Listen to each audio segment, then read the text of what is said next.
Hello friends, मेरा नाम रोहित गुप्ता है। आज हम मैथ्स में टॉपिक उठा रहे हैं क्यूब, यानी कि घन। घन कैसे निकालते हैं, क्यूब कैसे निकालते हैं। क्यूब या हिंदी में बोलते हैं इसको घन। जैसे मैं आपसे कहूँ कि 4 का क्यूब ज्ञात कीजिए, तो आप कहोगे 4 की पावर 3, यानी कि 4 की गुणा 3 बार कीजिए। 4 चौक 16, 16 चौका 64। 4 का क्यूब आपने देखा कितना आया, 64।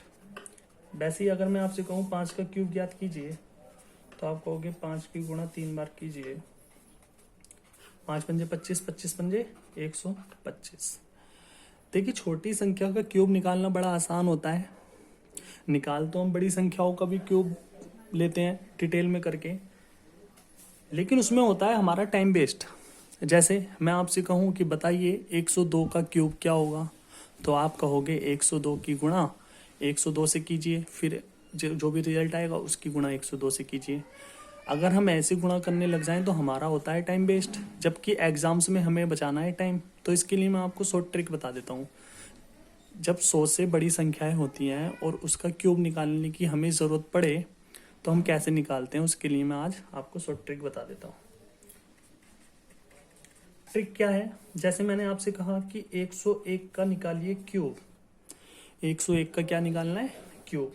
तो आप कहोगे 101 की गुणा 101 से कीजिए, फिर 101 से इसकी गुणा कर दीजिए। जो भी हमारा आंसर आएगा इनकी मल्टीप्लाई कराने के बाद वही 101 का क्यूब होगा। लेकिन इसमें हमारा इस सारे प्रोसेस को करने में हमारा होगा बहुत टाइम वेस्ट।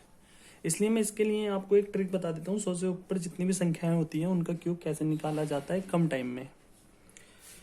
तो इसके लिए हमें सबसे पहले क्या करना होता है, एक बनाना होता है स्ट्रक्चर, जो इस प्रकार से होता है कि 2 अंक हमें यहाँ लेने होते हैं, या 2 डिजिट्स बोल सकते हैं। 2 डिजिट्स हमें यहाँ लेनी होती हैं, या 2 अंक यहाँ लेने होते हैं, और 3 अंक हमें यहाँ लेने होते हैं। ठीक है।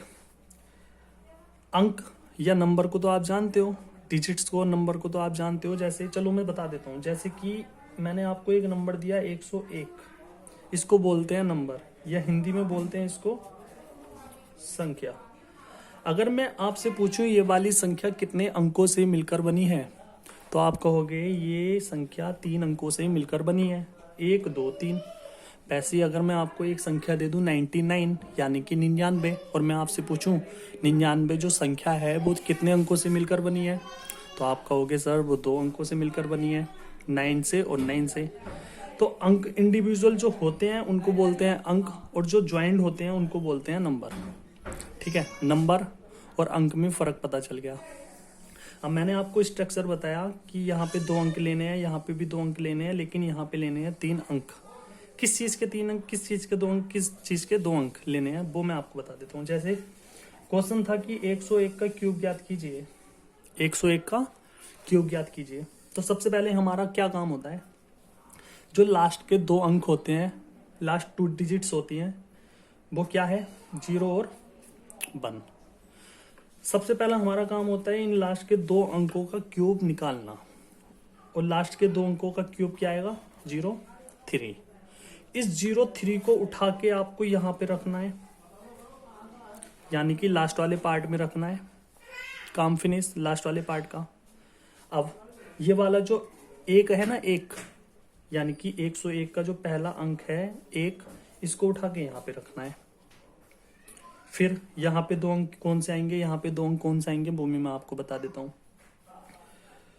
1 को यहाँ पे उठा के रख लिया।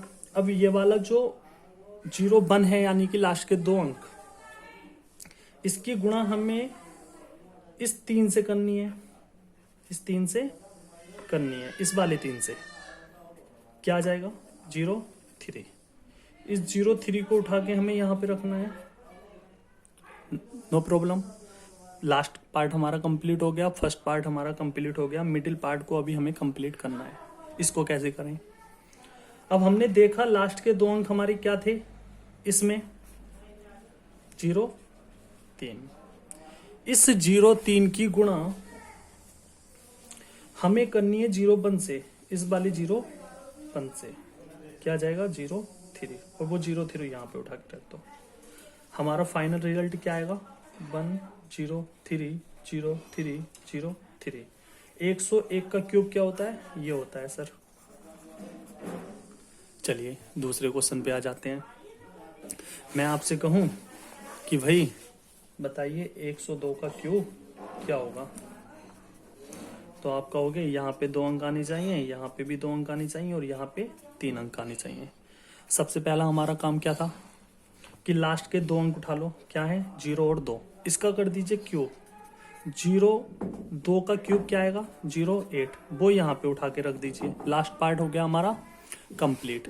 उसके बाद मैंने आपको बताया ये वाला जो 1 है वो यहाँ पे रख दीजिए। ये वाला जो 0 2 है इसकी गुणा इस वाले 3 से कर दीजिए, क्या जाएगा 0 6, वो 0 6 यहाँ पे रख दीजिए। अब ये जो 0 6 आया है और यहाँ पे जो 0 2 है इसकी गुणा इससे करा दीजिए, क्या आ जाएगा 12, 12 रख दीजिए यहाँ पे।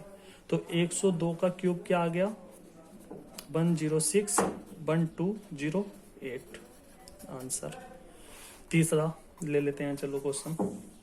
मैं आपसे कहूं 105 का क्यूब ज्ञात कीजिए, तो आप कहोगे सबसे पहले तो स्ट्रक्चर ही बनानी है हमें। 2 अंक यहाँ पे लेने हैं, 2 अंक यहाँ पे लेने हैं और 3 अंक यहाँ पे लेने हैं। सबसे पहला काम हमारा लास्ट के 2 अंकों का लेना है क्यूब, क्या आएगा 125। अभी तक जितने भी हमने क्वेश्चन किए दो, हमने 101 का क्यूब निकाला, 102 का क्यूब निकाला। हमारा लास्ट के 2 अंकों का क्यूब जो निकाल रहे थे वो 2 अंकों में आ रहा था। लास्ट का जो 2 अंकों का क्यूब निकाल रहे थे वो 2 अंकों का आ रहा था। लेकिन अगर हम 05 का क्यूब निकालते हैं तो वो 3 अंकों में आ रहा है। मैंने आपसे कहा यहाँ पे सिर्फ और सिर्फ 2 अंक आ सकते हैं, तो 2 अंक ये वाले ले लीजिए 2 and 5। कैरी कितना हो गया हमारा, यह हासिल कितना रह गया भाई, तो आप कहोगे हासिल रह गया 1, ये वाला हासिल कितना रह गया 1। आगे फिर मैंने क्या कहा आपसे, ये वाला 1 उठा के रख दीजिए यहाँ पे, ये वाला 1 उठा के कहाँ रखना है यहाँ पे। फिर इस 05 की गुणा करानी है 3 से, क्या आ जाएगा 15। इस 15 को रख दीजिए यहाँ पे, समझ रहे हो ना, ठीक है। इस 15 की गुणा करा दीजिए 05 से, कितना आ जाएगा 75। इस 75 को रख दीजिए यहाँ पे। लेकिन हमारा जो कैरी था यानी कि 1 जो हासिल था वो इस 75 में जोड़ दीजिए, कितना हो जाएगा यहाँ पे 76। तो फाइनल आंसर क्या आ जाएगा इतना। 105 का क्यूब कितना होता है 1157625। ठीक है, थैंक यू क्लास।